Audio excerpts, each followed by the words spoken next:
Welcome everybody back to the debt life. Today we got an exciting topic. Kids are going back to school here. We're already in August. It seems like this year has flown by. But before we get into budgeting and avoiding pitfalls for going back to school, I want to welcome everybody to join the debt life with me, Chad Van Horn again. We're going to have 15, 20 minutes. I'll answer any questions that you have. So make sure that you put your questions in the chat. Thank you guys all for joining me today. Before we jump into that, really hot topic right now is evictions, and I know that this is going to play right into the schooling because if you get evicted, your kids might end up in a different school zone or area. So you might have heard the eviction moratorium expired, but now it's back. So if you're going through an eviction, make sure you do not ignore any notices that come in. Evictions do move very quickly. Unfortunately, with COVID being back and the eviction moratorium ending and then being reinstated, some landlords have moved forward with evictions. My team this morning, shout out to Steve, Brian, Susan, everybody in the office that worked. We had a client that, two clients, married couple that had kids. Husband is in the hospital with COVID, unfortunately. Wife and kids got an eviction notice, 24-hour to vacate notice. We were able to get an emergency hearing this morning in Broward County, and we got that stayed so that they're going to have more time to get things together and hopefully her husband or my client has a speedy recovery. We have a lot of issues like that are going forward right now, and we're doing the emergency motions. We're reaching out to landlords to make deals with them. And worst case scenario, we're also looking at filing bankruptcy to get more time for our clients. So reach out to your landlord now. Don't wait to see what's going to happen with the eviction moratorium because if it does not get extended, these evictions can move very quickly. So you're going to see a lot of articles. We were in the Sun Sentinel Daily Business Review, different things talking about this. So basically, get on top of that. Now let's move forward with a more exciting topic, more fun topic. Back to school. I remember growing up as a kid, I was always very excited to go back to school. Back to school shopping was fun. Getting the coolest. I used to collect the NBA pencils, so I have the Orlando Magic, my favorite team, who had a great draft pencil. And here's actually a picture of me. Oop, there it goes. I think that was second grade.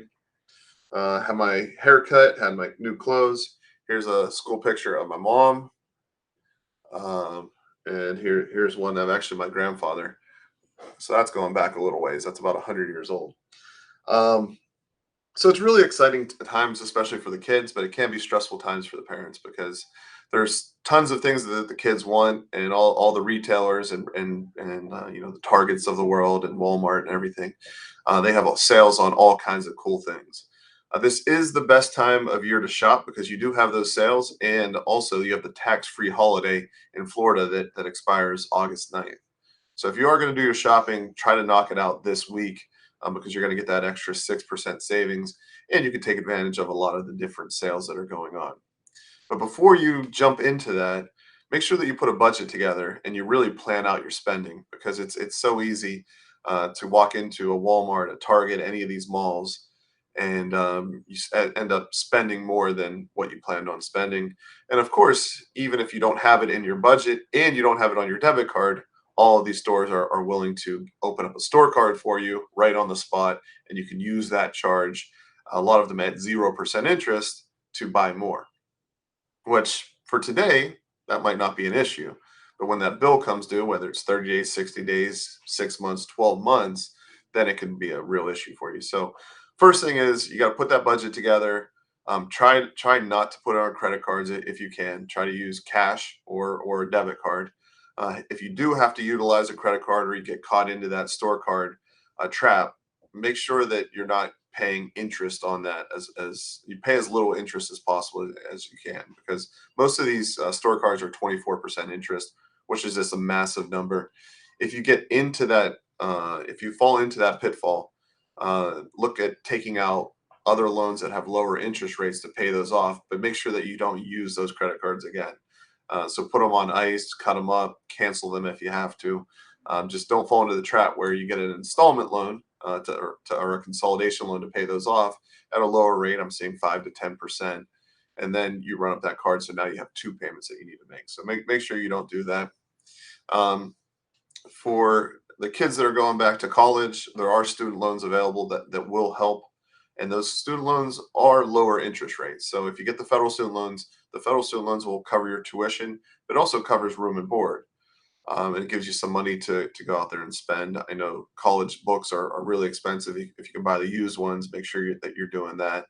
But always think that just because you have this lump sum of money coming in from the federal student loans, don't think that it's free money. You're going to have to pay back eventually, whether it's through income-based repayment, extended payment terms, or whatnot. And for the unsubsidized loans, those loans are actually accruing interest while you're in school as well. So just be very, very careful. Don't overborrow. Definitely take as much as you'll need to comfortably learn, but don't overborrow. Don't just take as much money as you possibly can. Um, if you're currently in a situation where you're juggling minimum payments and you don't really have your credit under control, but you still obviously need to prepare for school, you can take advantage of some of these offers. You'll see 12-month 0% interest offers. Make sure though that you put a plan together where you're going to pay that off by that 12 months, or all that interest that's accruing hits at the end.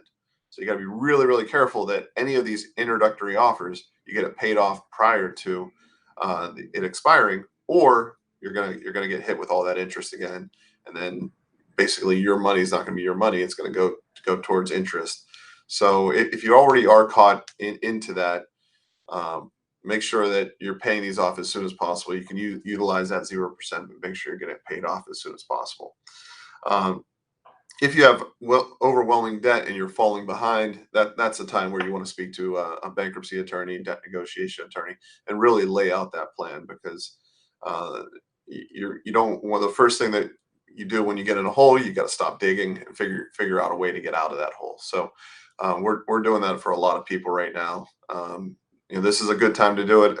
Especially if you're taking advantage of the mortgage moratorium or the eviction moratorium, where you're able to save some money and utilize that money to settle debts or deal with that debt.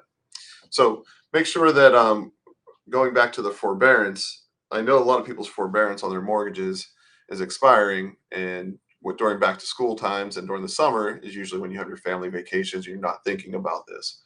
Um, with the mortgage foreclosure moratorium ending and a lot of the forbearance programs ending, you really need to reach out to your lender and figure out what you're going to do, whether you're just going to become current, work out a loan modification, or worst case scenario, sell the house.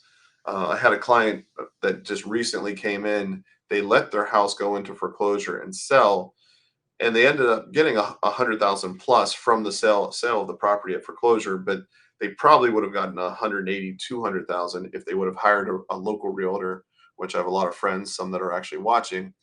Um, if they would have hired a local realtor, then you can maximize the value that you're going to get. So don't just let your house go into foreclosure. As most people know, the Florida market and the South Florida housing market's really hot right now, low inventory, so you could get a decent value for your property. So don't let it just go through the foreclosure process and think that you're going to get maximize your value, because the mortgage company is going to add up fees, attorney's fees, and whatnot. And when it's sold at auction, you're not getting the highest and best value for that property. So make sure you hold off that foreclosure as long as you can to get it sold. Or if you're looking at keeping the property, make sure that you're reaching out to the lender directly, or going through a company like ours to negotiate a loan modification in that you can keep the property.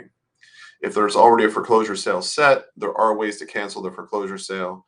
The number one way is Chapter 13 bankruptcy, which automatically cancels the sale and then allows you to catch up on your back payments over a 36 to 60-month period while reinstating your payment. Also, through the Chapter 13 process, there's something called mortgage modification mediation. The mortgage modification mediation is exactly how it sounds. Basically, you sit with the lender's representatives, you try to knock out a deal.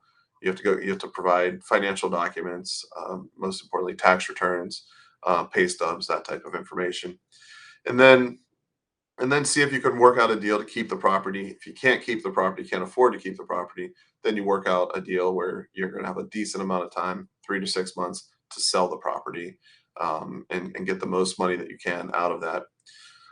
So just really for all of this, the takeaways that I want first, stay on top of things. Don't ignore it. I know when you're on vacation or you're on summer vacation, it's easy to just get lost and forget about things. Two, make sure that you're putting that budget together. Whatever you're doing for the back to school shopping, make sure that you're putting your budget together. And three, most importantly, make sure that you have your new school outfit together and you look as fly as I did 20 years ago or whenever that was taken. Actually, more than 20 years ago at this point. So, of course, if you need anything from us, you can contact me anytime. We have free consultations. We're open 7 days a week now because people need the help every day at this point with the eviction moratorium ending and then get reinstated. So you can call us anytime, 954-637-0000. Thank you, Cindy, for the shout out. I was pretty fly back in the day. I had short hair, though. I didn't love that. Also, if you go to vanhorlawgroup.com, we have a brand new website up. Shout out to Andrea and Natalie and everybody that's put work into that. There's more Spanish content in there as well because now we have Spanish speaking attorneys and we're more active in the Miami market. So, and we have 3 books available, The Debt Life and Bankruptcy in Florida and the Spanish version of Bankruptcy in Florida. So thanks again for joining this episode of The Debt Life. Of course, if you have any questions, you can reach out to me. Look forward to seeing you guys in a couple weeks. Thanks.